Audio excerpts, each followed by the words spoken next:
야외 예배를 드렸습니다. 5월달 가정의 달을 맞이해서 우리 행사국에서 준비해서 5월달 중으로 이렇게 야외 예배를 드리는데, 지난주에 참 굉장히 은혜로운 시간이었던 것 같아요. 굉장히 모두가 행복해하는 즐거운 시간들이었습니다. 특별히 우리 애쓰고 수고하신 우리 행사국 국장님 이하, 우리 또 총여전도 회장님, 교구장님 이하 구역장님들 모든 분들께 이 자리를 빌어서 감사를 드립니다. 애쓰고 수고하신 여러분들의 헌신이 있어서 온 성도가 함께 기뻐하며 즐거운 시간이었던 것 같아요. 특별히 여러분, 지난주에 야외 예배 중에 우리에게 큰 기쁨을 주신 분들이 몇몇 있죠, 그죠? 그리고 제가 꼭 말씀을 거론 안 해도 참 이게 줄넘기에 그렇게 못할까, 이렇게 저희 이게 펄짝펄짝 때리면 그렇게 안 될까 싶을 정도로 박순옥 권사님, 그죠? 심에스더 권사님, 남 얘기가 아닙니다. 왜 뒤를 돌아보십니까? 정주하 권사님, 나는 잘할 줄 알았거든. 정주하 권사님은 그래도 좀 이렇게 다를 줄 알았더만 역시나 뭐 다를 거 없더라고요. 마음은 아직 젊은데 몸이 안 따라주는구나 싶더라고요. 권사님들의 넘어지심이 우리에게 기쁨이 되고 웃음이 되었습니다.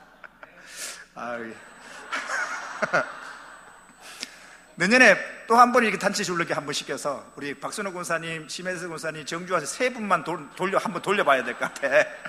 누가 먼저 걸리시는가? 예, 우리 모두에게 웃음을 준 세 분 감사합니다. 우리 권사님들이 넘어지실 때마다 그 뒤에 우리 장로님들 같이 앉아 있었거든요. 우리 60이 넘으신 우리 우울기 장로님, 이현호 장로님, 저게 저렇게 안 될까? 얼마나 답답해 하시는지 본인들이 나가시려고 그러시더라고. 아마 50대 아니까 더 하실 분 나오라 그러면 아마도 이 장로님하고 우 장로님 나가셨을 것 같은데, 그죠? 참, 보면서 이게 안 되는구나, 이게 뛰는 게 어렵구나 하는 걸 제가 새롭게 느꼈습니다. 감사합니다. 넘어지면서까지 이렇게 최선을 다해 주신 여러분들이 있어서 온 성도가 함께 웃으며 즐기는 시간이었던 것 같습니다. 감사합니다. 내년에 또다시 한번 넘어져 주시면 우리가 또 웃을 겁니다. 감사합니다. 우리가 오후 예배 때는 출애굽기를 봅니다. 출애굽기 말씀을 보는데, 우리가 7장 오늘 1절에서 7절까지의 말씀을 보았습니다. 7장 앞부분까지는 어떤 내용이 있냐면, 모세가 하나님의 부르심, 이 땅을 살면서 소명이 있고 사명이 있습니다. 우리 모두에게는 소명, 부르심의 은혜입니다.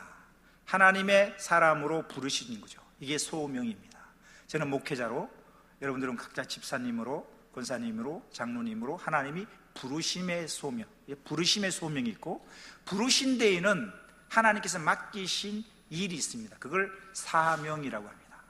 우리 모두에게는 부르심이 있고, 부르심의 소명이 있고, 하나님의 일을 맡기심의 사명이 있다는 사실입니다. 그래서 하나님께서 광야에서 양을 치고 있는 그 모세를 하나님이 부르시죠.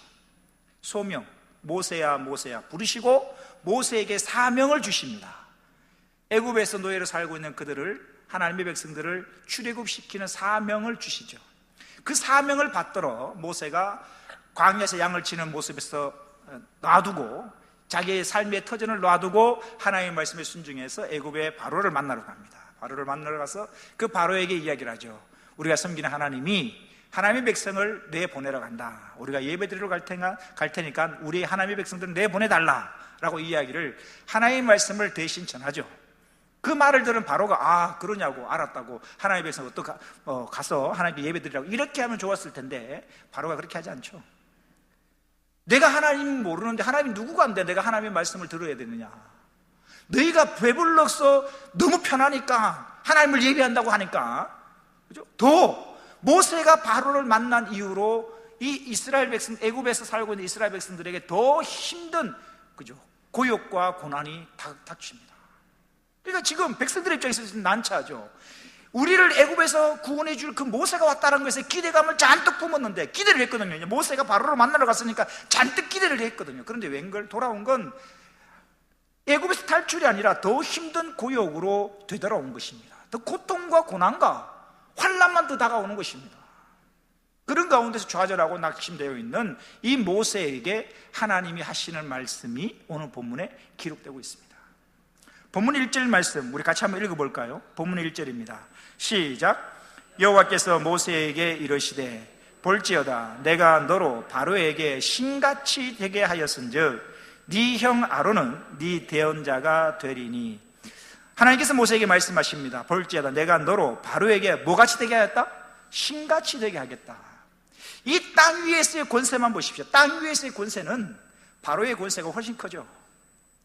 이 땅 위에서의 권세는 바로의 권세는, 바로가 가지고 있는 그 권세는 하늘을 찌를 듯이 높게 보입니다. 하지만 하늘에 속한 권세를 소유한 모세는 오히려 그 바로에게 신같은 존재가 되어서 바로를 압도할 것이라는 하나님의 말씀입니다. 내가 너로 바로에게 신같이 되게 하였은즉 너의 형 아론은 네 대언자가 되리라. 대언자라는 이 말은 무슨 말이냐면 일종의 대변인 정도의 이야기입니다. 내가 입이 둔하여 말을 못합니다라고 하니까 하나님이 그 모세에게 아론, 형 아론을 동력자로 붙여주시죠. 그래서 뒤에도 설명을 드립니다만 모세가 이야기를 하면 아론이 바로에게 이야기를 하는 이런 형태를 취하게 되는 겁니다. 우리가 1절에서 참 중요한 메시지를 발견할 수 있는데요, 다시 한번 1절을 보시면 이렇게 기록합니다. 여호와께서 모세에게 이르시되 볼지어다 내가 너로 바로에게 신같이 되게 하였은즉 네 형 아론은 네 대언자가 되리니. 하나님께 이 출애굽 역사를 위해서 선택한 사람이 누구냐? 이 모세를 선택하고 모세의 동력자로 아론을 선택합니다. 그래서 이 모세와 아론을 통하여서 하나님은 출애굽의 역사를 진행시키시는 것이죠. 출애굽기 오후의 말씀을 전하면서 누차 설명드렸던 부분이기도 합니다. 여러분 한번 가만히 생각해 보십시오. 출애굽의 역사, 애굽에서 노예로 살고 있는 이스라엘 백성들을 하나님이 탈출시키시는 이 사명이 꼭 모세가 있어야만 가능할까요? 꼭 모세의 옆에 대언자 아론이 있어야, 모세와 아론이 있어야만 그 출애굽의 역사가 이루어질까? 모세가 이야기를 하고 그 모세의 대언자로 아론이 쓰이고 그 모세와 아론이 꼭 있어야만 출애굽의 역사가 반드시 이루어질까? 아니라는 이야기입니다. 모세와 아론이 아니어도 다른 사람을 통해서 하실 수 있고요, 아니면 사실 진짜 간단한 방법은 사람이 필요 없습니다. 하나님이 홀로 하시면 됩니다. 하나님께서 모세를 통해서 바로를 만나게 하시고 이야기를 하고 뭘로 그렇게 불편하게 하십니까? 하나님이 직접 바로에게 나타나시면 됩니다. 바로에게 나타나셔서 시푸른 칼 하나 하나님 딱 들고 천군지사 대동하시고 야 내 백성 보낼래 안 보낼래 한 번만 하시면 딱 보내줍니다. 굳이 모세가 필요하고 아론이 필요한 게 아닙니다. 하나님이 하십니다. 출애굽의 역사 사람이 한 게 없습니다. 모세는 하나님이 순종해서 말을 전했을 뿐이지 10가지 기적을 일으킨 건 하나님이 하신 것입니다. 모세와 아론이 아니어도 하나님이 하실 이 출애굽의 역사 하나님이 하실 터인데 굳이 이 일에 모세와 아론을 들어 사용하신다는 사실입니다. 그런데 우리가 여기서 중요한 은혜를 발견할 수 있습니다. 출애굽의 역사는 하나님의 역사인데 하나님이 하실 일인데 하나님이 하시면 됩니다. 하나님이 능력이 부족해서 모세와 아론의 도움이 필요하신 건가요? 아니거든요. 전지전능하신 하나님은 모세와 아론의 도움이 필요 없습니다. 할 수 있습니다. 하나님 홀로 하실 수 있습니다. 그럼에도 불구하고 하나님이 홀로 사역을 하시지 않습니다. 참 부족하고 연약하고 죄인된 인간들을 모여 하나님의 그 사역에 동력자로 부르셔서 하나님의 일을 함께 일을 할 수 있는 동력자로 사용하고 계신다는 사실, 여기에 은혜가 임하는 것입니다. 출애굽의 역사 모세가 아니어도 아론이 아니어도 하나님이 하실 수 있음에도 불구하고 하나님께서 이 하나님의 동력, 하나님의 출애굽의 역사에 부족하고 연약한 사람들을 하나님의 그 일에 동력자로 함께 하나님이 동력하고 계신다는 사실입니다. 우린 여기서 중요한 걸 적용해 볼 수 있습니다. 찬송학교 하면서 제가 많이 가르치는 이 부분입니다. 찬양교회, 솔직히 제가 담임 목사 아니어도 다른 누군가 와서 찬양교회 이끌어갈 것입니다. 이건 내 교회가 아니기 때문에, 주님의 교회이기 때문에 누가 오더라도 하는 것입니다. 그런데 감사한 것은 이 일에 하나님이 나를 들어 사용하시며 이것이 은혜라는 사실입니다. 저와 여러분도 마찬가지입니다. 여러분들이 맡고 있는 구역장, 전도회, 부침개 전도, 여러분이 꼭 있어야, 내가 꼭 있어야 되나요? 아니요. 내가 아니어도 됩니다. 내가 아니어도 하나님의 일을 이루어집니다. 그런데 놀라운 것은 그 하나님의 일에 나 같은 부족한 자를 들어서 함께 사용해 주신다는 것이 여기에 은혜가 있는 것입니다. 우리가 어떤 일을 우리가 사역함에 있어서 우리가 교회에 이 사역을 하고 그좀 많이 하잖아요. 오늘 또 오전부터 오셔서 일부 예배를 섬기시고 식사 당번을 하시고 오늘 열무 김치, 열무 비빔밥, 이 열무 김치를 사여준 데서 오늘 밥을 위해서 2주일 전에 열무 김치를 담궜거든요. 미리 맛있는 익혀서 이렇게 맛있게 하려고 2주 전인가 이렇게 지난주에 야외입니까? 그 전주에 이미 열무 김치를 담궜어요. 몇 분이 나오셔서 제가 직접 보지는 봤습니다. 직접 보지는 얘기를 들었는데 오셔서 몇 분이 오셔서 열무 김치 담그셨어요. 하루 온종일 헌신하셨어요. 우리가 그죠? 오늘 오전에 일부 예배 때 오셔서 헌신하시고 그죠? 식당 봉사로, 교사로, 성가대로, 안내위원으로 세가지고 어떤 모양이든 헌신하던 그 헌신들 하나님이 내가 아니어도 되어지는데 그 일에 하나님이 나를 들어서 나를 하나님의 일에 포함시키셔서 동력자로 삼으셔서 나의 이 시간과 육신의 일을 통하여서 하나님의 일이 만들어져 간다는 것, 이게 은혜인 것입니다. 사랑하는 성도 여러분, 이것을 깨닫게 되면 내가 주님을 위해 이 교회를 위해서 내가 하고 있는 이 일이 얼마나 감사한지요. 나는 지금 사람의 일을 하고 있는 게 아니라 주님의 일을 하고 있는 것입니다. 주님의 그 일에 내가 동력자로 쓰임받고 있는 것입니다. 그러니 감사한 마음으로, 감격한 마음으로 주님의 일을 감당하는 것입니다. 사랑하는 성도 여러분, 여러분들이 교회에서 맡고 있는 일이 어떤 일인지 간에 그 일은 사람의 일이 아니라 주님을 위한 것이고 주님의 몸된 교회를 위한 것인 줄 알아. 나 같은 자를 주님의 이 일에 사용하심에 감사와 감격함으로 주어진 일에 하나님의 그 일에 동력하실 수 있는 저와 여러분 되시기를 주의 이름으로 축원합니다. 오늘 1절 말씀은 그거거든요. 출애굽의 그 일에 하나님이 모세와 모세에게는 아론을 대연자로 세워서 동력하게 하심으로 결국 하나님이 출애굽의 역사에 하나님이 이들을 들어 사용하신다는 것, 이게 하나님의 은혜인 것입니다. 2절을 보십시오. 내가 너에게 명령한 바를 너는 네 형 아론에게 말하고 그 아론은 바로에게 말하여 그에게 이스라엘 자손을 그 땅에서 내보내게 할지니라. 즉 하나님께서는 모세에게 말씀하시면 모세는 그 말을 아론에게 전하고 아론은 바로에게 전달해서 결국은 하나님의 백성들을 내보내게 하는 이 출애굽의 역사가 이루어진다는 것이죠. 하나님이 직접 바로에게 나타나셔서 하실 수 있음에도 불구하고 이 모세를 통하여 아론을 통하여 하나님이 이들을 동력자로 삼으셔서 일을 하시고 계시는 모습을 2절에서도 우리가 발견할 수 있는 것입니다. 3절을 보십시오. 내가 바로의 마음을 완악하게 하고 내 표징과 내 이적을 애굽 땅에서 많이 행할 것이나. 우리가 3절을 보면서 우리가 간혹 이 하나님을 오해할 수가 있습니다. 3절을 다시 한번 보십시오. 이렇게 기록합니다. 내가 누굽니까? 하나님이십니다. 하나님, 내가 바로의 마음을 뭐하게 하고? 완악하게 하고. 바로는 그냥 이스라엘 백성들 내보내고 주고 싶은데 하나님의 억지로 바로의 마음을 완악하게 해서 10가지 제약을 굳이 당하게 하고 그렇게 해서 보내시는 하나님이 굉장히 여러분 하나님을 오해할 수가 있습니다. 오늘 3절 말씀은 그런 말씀이 아닙니다. 하나님께서 바로의 마음을 완악하게 하셨다는 이 말은 착하고 순한 바로를 억지로 하나님이 완악하게 해서 10가지 재앙을 때려 부어서 그 애굽을 망하게 한 다음에 출애굽을 시켰다는 그런 이야기가 아니라 이 말의 뜻은 무슨 말이냐면 하나님께서 바로의 마음을 완악하게 돼요. 원래 바로의 마음이 완악했습니다. 완악했는데 하나님 이 원의 뜻을 보면 이런 이야기, 바로의 마음이 완악한 대로 하나님이 그냥 가만히 내버려 주셨다는 겁니다. 그러니까 완악했던 이 바로가 하나님의 은혜를 거두시니까 기적을 본다고 해서 하나님께 돌아올까? 기적을 경험한다고 해서 하나님을 믿을까? 그렇지 않다는 사실입니다. 주님이 죽은 나사로를 살리셨습니다. 여러분, 죽은 사람을 예수님이 살리셨어요. 죽어서 이 중동 지방에는 굉장히 더운 날씨라 하루만 지나도 이 썩은 시체가 부패갑니다. 하루만 지나도. 근데 이 나사로 죽은 지 나흘이나 된 거거든요. 썩은 문드러진 거예요. 냄새가 나요. 구더기가 생겼어요. 그 죽은 나사로를 무덤 문을 열라 하고 죽어있는 나사로, 죽은 지 나흘이나 돼서 썩어서 냄새나는 그 나사로를 향하여 주님이 나사로야 나오너라. 주님의 그 말씀 한마디에 죽었던 나사로, 몸에서 썩은 냄새가 나고 죽은 지 나흘이 된 나사로가 살아서 나옵니다. 여러분 한번 상상해 보십시오. 여러분들 그 현장을 보았다 생각해 보십시오. 얼마나 가슴 떨리겠습니까?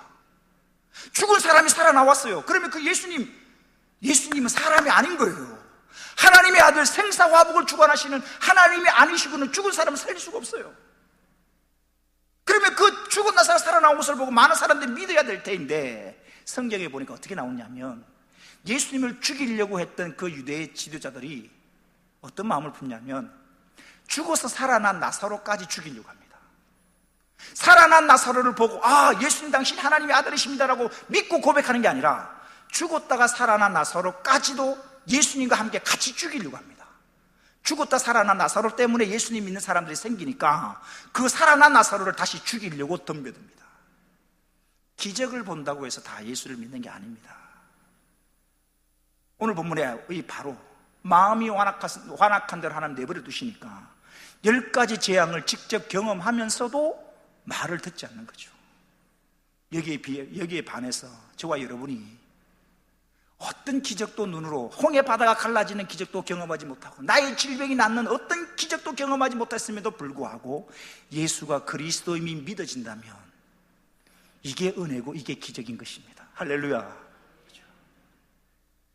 여러분 어떤 눈으로 보이는 어떤 현상을 쫓아 살아가지 마십시오. 그게 중요한 게 아닙니다.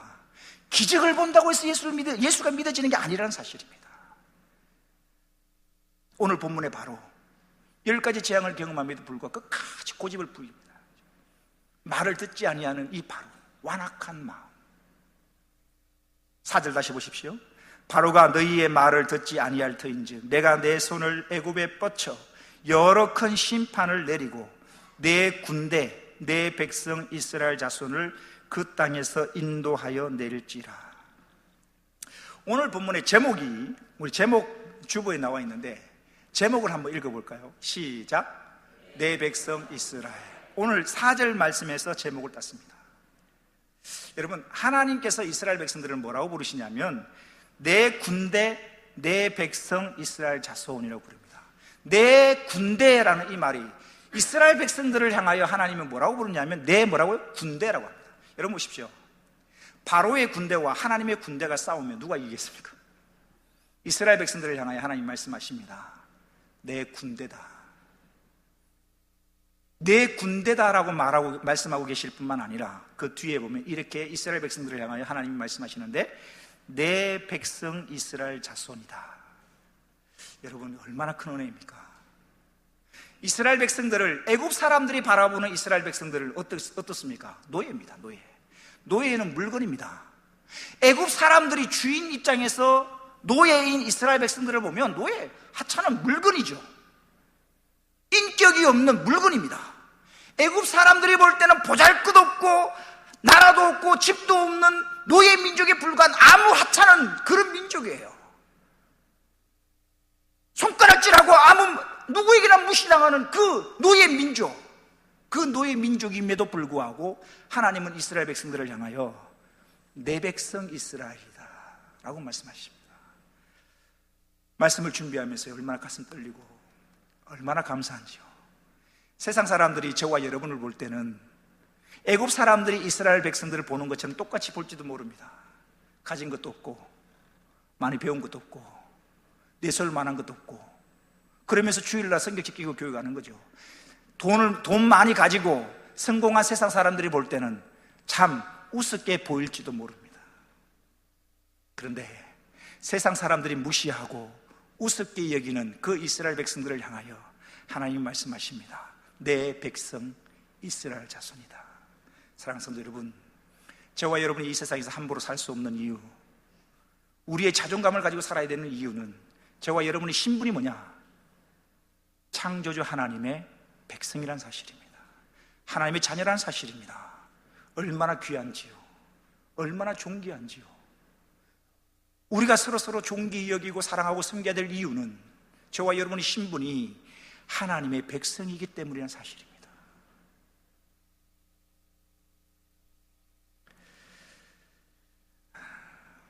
우리가 저와 여러분이 하나님의 백성인 인상, 아무것도 염려 안 하셔도 됩니다. 우리를 지으시고 우리의 아버지 되신 하나님께서 하나님의 백성은 반드시 지키시고 보호하실 줄로 믿습니다. 이번 주에 구역 예배를 드려보십시오. 또 다른 보혜사에 대해서 배우실 것입니다. 보혜사, 한자인데요, 한자. 보, 지킬 보자입니다. 해, 은혜 해자고 사, 가르칠 사자입니다. 보혜사라는 말은 보호하시고 은혜를 베푸시고 가르치신다는 이야기입니다. 이게 보혜사입니다. 저와 여러분은 보호자가 없는 고아와 같이 내버려 두지 아니하시고 하나님이 우리의 보호자 되시고 아버지 되셔서 친히 하나님의 백성 삼아주신 나는 누구다? 하나님의 백성이란 사실입니다. 그래서 저와 여러분은 존귀한 자인 것입니다. 이 사실을 잊지 않기를 바랍니다. 세상적으로 가진 물질이 없고 배운 것이 없고 내세울 만한 것이 아무것도 없다 할지라도 나는 창조주 하나님의 백성이라는 사실입니다. 이 사실을 가슴에 새기셔서 자존감을 가지십시오. 여러분들은 하나님의 걸작품입니다. 나는 하나님의 걸작품이요 하나님의 친히 나를 자녀 삼아주신 하나님의 백성인 것을 기억하셔서 하나님을 따라 거룩하게 순결하게 하나님을 예비하며 살아가는 하나님의 백성으로서 살아갈 수 있기를 주의 이름으로 축원합니다. 계속해서 5절입니다. 내가 내 손을 애굽 위에 펴서 이스라엘 자손을 그 땅에서 인도하여 낼 때에야 애굽 사람이 나를 여호와인 줄 알리라 하시매 모세와 아론이 여호와께서 자기들에게 명령하신 대로 행하였더라. 6절에서도 굉장히 중요한 말씀이 있죠. 모세와 아론 6절만 다시 한번 우리 읽어볼까요? 6절입니다. 시작. 모세와 아론이 여호와께서 자기들에게 명령하신 대로 행하였더라. 명령하신 뭐하대로? 대로. 명령하신 대로 행하였더라. 이 말씀이 무슨 말입니까? 하나님의 말씀을 가감하지 않는 것입니다. 내 생각을 가지고 하나님의 말씀을 빼거나 더하지 않습니다. 납득이 되든 이해가 되든 이해가 되지 않든 하나님 말씀하신 그대로 말씀하신 대로 행하였더라. 이게 중요한 것입니다. 이해되어지는 부분, 쉬운 부분만 행하고 어려운 부분, 납득 안 되는 부분을 모른 척하고 그게 아니라 납득이 되든 되지 않든 간에 그게 중요한 게 아닙니다. 하나님 말씀하신 대로 하나님 말씀하신 대로 살았더라. 하나님 말씀하신 대로 행했더라. 이게 중요한 것입니다. 처음부터 모세가 이런 사람이었는가? 아니요. 처음에 하나님이 모세를 부르셨을 때에 내가 너를 보내겠다 할 때 모세가 뭐라 합니까? 핑계댑니다. 이 핑계대고 저 핑계대고 나는 못합니다. 입이 둔한 자입니다. 뭐가 이렇게 해서 안 됩니다. 저렇게 해서 안 됩니다. 이 핑계대고 저 핑계대고 못한다고 했던 사람이 처음부터 못한다고 말했던 사람이 모세였습니다. 근데 지금 모세의 모습은 바뀌었습니다. 처음에 하나님이 부르시고 사명을 주셨을 때 안 된다, 못한다 변명했던 그 모세의 모습은 온데간데였고 하나님이 말씀하신 대로 행하였더라. 믿음이 성장하고 성숙해진 믿음이 자라간 모세의 모습을 발견할 수 있는 것입니다. 사랑하는 성도 여러분, 무엇이 어떤 삶이 복 있는 인생이겠습니까? 오늘 오전에도 살펴보았습니다만 하나님이 말씀하신 대로 순종하는 삶, 그런 삶이 복 있는 인생이라는 것입니다. 여호수아 1장 8절에 이런 말씀이 있습니다. 같이 읽겠습니다. 시작. 이 율법책을 내 입에서 떠나지 말게 하며 주야로 그것을 묵상하여 그 안에 기록된 대로 다 지켜 행하라. 그리하면 내 길이 평탄하여질 것이며 네가 형통하리라. 오늘 여호수아 1장 8절도 기록합니다. 기록된 대로 하나님의 말씀을 다 지켜 행하라. 그리하면 너의 길이 평탄할 것이고 형통하게 될 것이라는 것입니다. 사랑하는 성도 여러분, 우리가 어떻게 살 것인가? 오늘 본문에서 또 한 가지 발견할 수 있습니다. 하나님이 말씀하신 대로 행하는 삶, 하나님이 말씀하시는 대로 지켜 살아가는 삶. 내가 이해가 되고 이해되지 않고 그게 중요한 게 아닙니다. 내가 할 수 있고 할 수 없고가 중요한 게 아닙니다. 나는 할 수 없고 나는 이해되지 않지만 성경에 많은 인물들을 보십시오. 아브라함의 독자 이삭을 번제로 드리라. 이해되는 말씀입니까? 이해할 수 없는 이야기죠. 100살에 겨우 하나 줬던 그 아들을 또다시 뺏어가려고 하는 그 하나님, 어떻게 이해가 되겠습니까? 이해되어지지 않죠. 그럼에도 불구하고 뭡니까? 아브라함 토다지 않습니다. 물어보지 않습니다. 하나님의 말씀이기에 나의 머리로 이해할 수 없지만 하나님의 뜻이기에 그냥 그 말씀 그대로, 말씀하신 대로 순종하는 아브라함의 모습, 이런 모습을 우리에게 요구하는 것입니다. 오늘 본문에도 모세와 아론이 하나님께서 말씀하신 대로 행하였더라. 우리에게도 필요한 모습입니다. 하나님의 말씀, 성경책에 기록된 하나님의 말씀 이해될 수 없고 내 힘으로 할 수 없는 많은 부분들이 있을 것입니다. 그럼에도 불구하고 판단하지 마십시오. 하나님의 말씀 판단하는 것이 아닙니다. 하나님의 말씀을 우리가 순종하는 것입니다. 기록된 대로, 말씀하신 대로 순종하며 사는 저와 여러분 되시기를 주의 이름으로 축원합니다.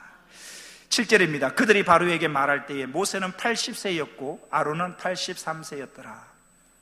출애굽의 역사가 이룰 때 모세가 나이를 정확하게 기록합니다. 80세였다. 모세가 태어나서 40세까지는 궁중 생활을 했고요, 40세에서 80세까지는 광야에서 양치기로 살았고, 80세부터 120세까지 이 40년간은 또한 이제 출애굽의 지도자로 쓰임받는데, 이때 모세의 나이를 기록하고 있습니다. 이것은 역사성에 확실히 역사적으로 있었던 일인 것을 나타낼 뿐만 아니라 하나님의 섭리로 80세의 늙은 나이, 아무것도 할 수 없는 그 나이인 모세를 통하여서 하나님이 출애굽의 역사를 이루셨음을 나타내기도 하는 것입니다. 말씀을 마칠까 합니다. 수요일날 조 목사님이 그러신 것 같아요. 제 설교는 특별히 더 그런 것 같습니다. 중간에 시작할 때 바짝 이렇게 눈 뜨고 있다가 중간에 다는 아닙니다. 말씀을 마칠까 합니다부터는 이제 정신 차리면 다시 제가 요약해드리니까.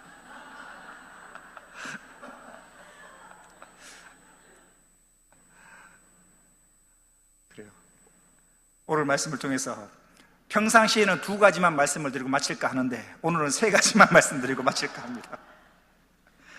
첫 번째는 하나님께서 출애굽의 역사에 모세와 아론을 사용하셨다는 사실입니다. 거듭 말씀드립니다. 출애굽의 역사, 굳이 모세가 아니어도 아론이 아니어도 하나님이 하실 수 있습니다. 하지만 그 일에 늙고 힘없고 배운 것 없고 가진 것 없는 모세와 아론을 하나님이 들어서신다는 사실입니다. 이것이 은혜라는 사실입니다. 저와 여러분을 위하여 하나님께서 이 찬양교회를 이루어 가시는데 우리처럼 이렇게 연약한 사람들을 모아서 나같이 부족한 사람의 헌신을 하나님이 동력자로 쓰시고 계신다는 사실입니다. 기도의 동력자로, 몸을 드리는 헌신자로, 내 작은 이 물질이 찬양교회를 하나님의 교회를 이루어 가는데 내 작은 이 물질이 사용되어지고 나의 물질과 시간과 몸이 하나님을 위하여 쓰임받는다는 것, 이것이 은혜인 것입니다. 여러분들에게 맡겨진 사명이 무엇이든지 간에 감사와 감격함으로 주님의 일을 한다라는 그러한 마음으로 하나님의 귀한 동력자로 쓰임받을 수 있기를 주의 이름으로 축원합니다. 두 번째는 많은 표징과 이적을 행하시는 하나님의 모습입니다. 그죠? 바로에게 하나님께서 많은 표적과 이적을 행하시는 능력의 하나님을 우리는 발견할 수 있습니다. 사랑하는 성도 여러분, 저와 여러분이 예배하는 민족, 멸시당하고 천시당하는 그 이스라엘 백성 노예 민족을 하나님은 내 백성이다 라고 귀히 여겨주셨다는 사실입니다. 우리 성도 많이 아시겠습니다만은 남북전쟁 때, 미국 남북전쟁 때 링컨 보좌관이 이야기를 하죠. 링컨 대통령에게 하나님께서 우리 편이시면 이번 전쟁에서 우리가 이길 수 있을 텐데요 라고 이야기를 합니다. 그 말을 들은 링컨 대통령이 이렇게 이야기를 합니다. 하나님이 우리 편이 아니라 우리가 하나님 편에 서면 이길 수 있다. 사랑하는 성도 여러분, 저와 여러분은 하나님의 백성입니다. 하나님 편에 선 하나님의 백성임을 기억하십시오. 여러분들은 세상 어떤 사람들이, 세상 사람들이 멸시하고 무시하고 손가락질 할지 모르겠지만 저와 여러분이 창조주 하나님의 자녀, 창조주 하나님의 백성인 것을 기억하셔서 자존감을 가지십시오. 내가 참으로 귀하고 나를 위하여 예수 그리스도가 십자가에 죽으시기까지 나를 살리신 그 정말 존귀한 자임을 알아. 나같이 부족한 자를 하나님의 백성 삼아주신 그 은혜를 기억하고 날마다 예배하고 하나님 안에 거하는 저와 여러분 되시기를 주의 이름으로 축원합니다. 마지막으로 이사야 43장 1절 말씀 다 같이 읽고 말씀을 마칩니다. 이사야 43장 1절입니다. 시작. 야곱아 너를 창조하신 하나 여호와께서 지금 말씀하시느니라. 이스라엘아 너를 지으신 이가 말씀하시느니라. 너는 두려워하지 말라. 내가 너를 구속하였고 내가 너를 지명하여 불렀나니 너는 내 것이라. 아멘. 기도하겠습니다. 하나님 감사합니다. 애굽 사람들이 볼 때